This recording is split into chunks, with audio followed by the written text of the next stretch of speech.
বিশিষ্ট সমাজসেবী এবং গণ আন্দোলনের নেতৃত্ববৃন্দ, আমাদের গ্রাম কোটরা অঞ্চলের নিমদেরিয়ার সমস্ত সুধী নাগরিকবৃন্দ, আমাদের এই প্রতিবাদ সভা নিমদেরিয়ার যুবকবৃন্দের আহ্বানে হচ্ছে। বক্তারা তাদের কথা বলবেন। যে কথা বলে আমি শুরু করব, যে মানুষের যখন আহ্বান আসে, মানুষ যখন অত্যাচার এবং দুর্নীতি তার সহ্যের সীমা পার হয়ে যায়, তখন মানুষ একত্রিত হয়। ধর্ম, বর্ণ, জাত নির্বিশেষে মানুষ এক হয়ে যায়। নিমদেরিয়া যুবকবৃন্দ আমাদেরকে সেই পথ দেখালো। তাই এই অঞ্চলের যে যুবকবৃন্দ এবং সাথে গণ আন্দোলনের নেতৃত্ববৃন্দ এই সভার আয়োজন করেছে, তাদেরকে আমি আমার অন্তঃস্থল থেকে অভিনন্দন এবং সালাম জানাচ্ছি। আমি এই কথা বলবার জন্য আপনাদের যে সময় নিচ্ছি এবং যাদের কাছে আমাদের আওয়াজ পৌঁছচ্ছে, যে সময়ে ভারতবর্ষ দাঁড়িয়ে ভারতবর্ষের স্বাধীনতার পূর্বের ইতিহাসকে তারা ধ্বংস করে দিতে চলেছে, দেশের শাসকবৃন্দ এবং ভারতবর্ষের যেসব মহামনীষীরা এই ভারতবর্ষকে সৃষ্টি করেছেন এবং যে সংবিধানের উপর দাঁড়িয়ে এই ভারতবর্ষের আগামী সময়ের এবং সারা পৃথিবীর মধ্যে সবচেয়ে বেশি জনবসতির রাষ্ট্রের জনগণ বসবাস করে, তাদেরকে পরিচালনার জন্য যে পবিত্র সংবিধান রাখা হয়েছে, সেই সংবিধানকে ধ্বংস করে দিতে চলেছে বর্তমান রাষ্ট্রনায়ক আমাদের দেশের নরেন্দ্র মোদীর দল। আমরা গণ আন্দোলন করি। গণ আন্দোলনের ভাষা কোনোদিন কবিতা সাহিত্যের মধ্যে থাকতে পারে না। কবিতা সাহিত্যের মধ্যে গণ আন্দোলনের রস থাকতে পারে, কারণ রবীন্দ্রনাথ ঠাকুর বলেছিলেন, হেমে ওর চিত্ত পুণ্য তীর্থ জাগরে ধীরে, এই ভারতের মহামানবের সাগর তীরে, হেতা আর্য হেতা অনার্য। এখানে সমস্ত মানুষ, সব হুন মুঘল পাঠান সব রক্ত একত্রিত হয়েছেন।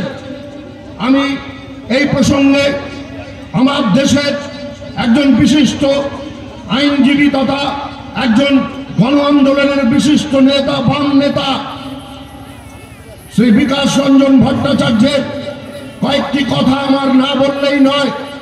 উনি বলেছিলেন, রাজ্যসভায় একজন রাজ্যসভার সাংসদ মুন্ডা যখন ভারতবর্ষে হিন্দু মুসলমান নিয়ে ভারতবর্ষটাকে খান খান করে দেওয়ার চেষ্টা হয়েছিল বা হচ্ছে, তখন উনি বলেছিলেন তাদের উদ্দেশ্যে, ইউ দ্য ইনভেডার, তোমরা পরবাসী পরদেশী আক্রান্তকারী।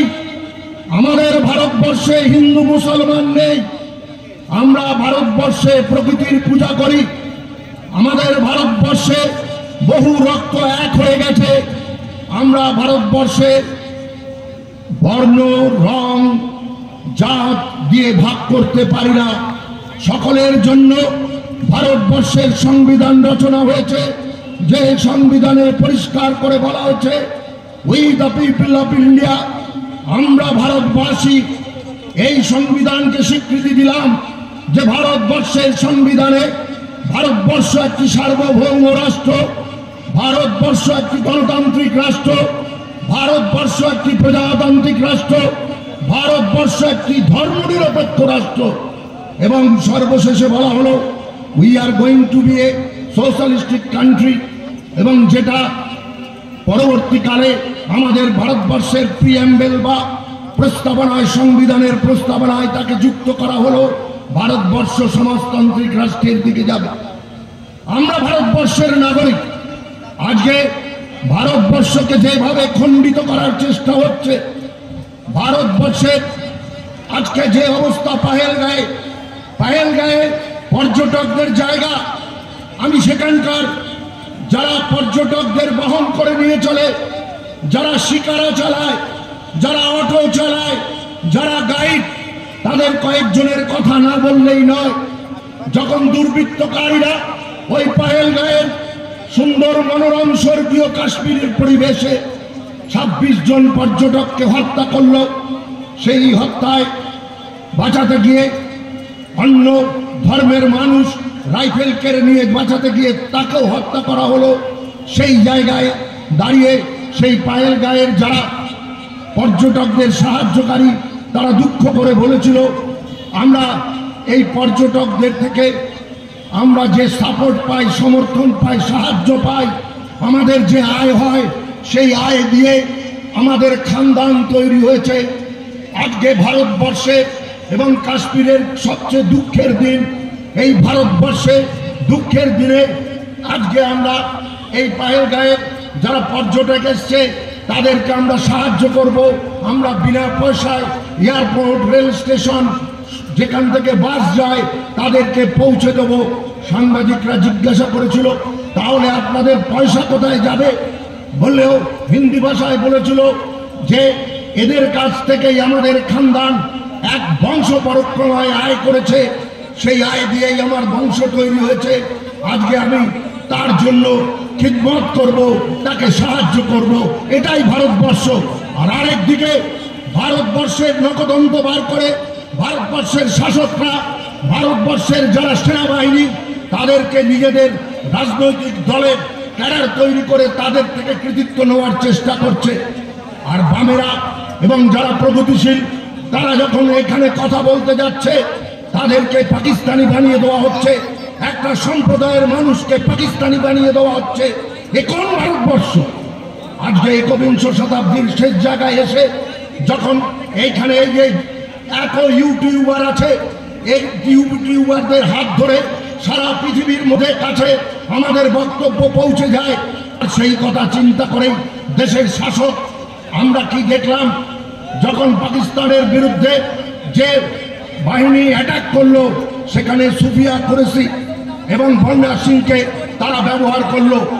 এর মধ্যে দিয়ে তারা কি কথা প্রচার করতে চাইল দেশের শাসক? দেশের স্বরাষ্ট্রমন্ত্রী, দেশের প্রধানমন্ত্রী, দেশের প্রতিরক্ষা মন্ত্রী বলতে চাইল রাষ্ট্রসংঘের কাছে, সারা পৃথিবীর কাছে, আমার ভারতবর্ষ ধর্ম বর্ণ নির্বিশেষে আমার ভারতবর্ষের ঐক্য সবচেয়ে বড়। হ্যাঁ, ভারতবর্ষের ঐক্য সবচেয়ে বড়। আপনারা যে মুখোশ পরে দাঁড়িয়ে আছেন, আপনার দলের রাজস্বী লাহিনী যে কথা বলে ভারতবর্ষের রাজনৈতিক দলে আপনারা বলছেন পাকিস্তানের চর, আপনারা ভারতবর্ষের ঠিকা নিয়েছেন।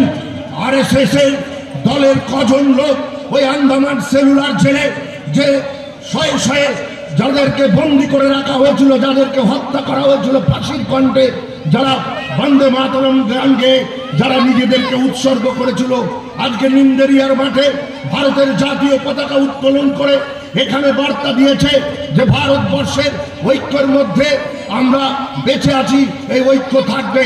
কিন্তু যারা ঐক্যকে ভাঙবার চেষ্টা করছে, যারা ধর্ম বর্ণ নির্বিশেষে বিষ বাষ্পের মতন মানুষের কাছে বিষ বকবাক বিভিন্ন সাম্প্রদায়িক কথা বলছে, আমরা তার বিরুদ্ধে দাঁড়িয়ে কথা বলবো।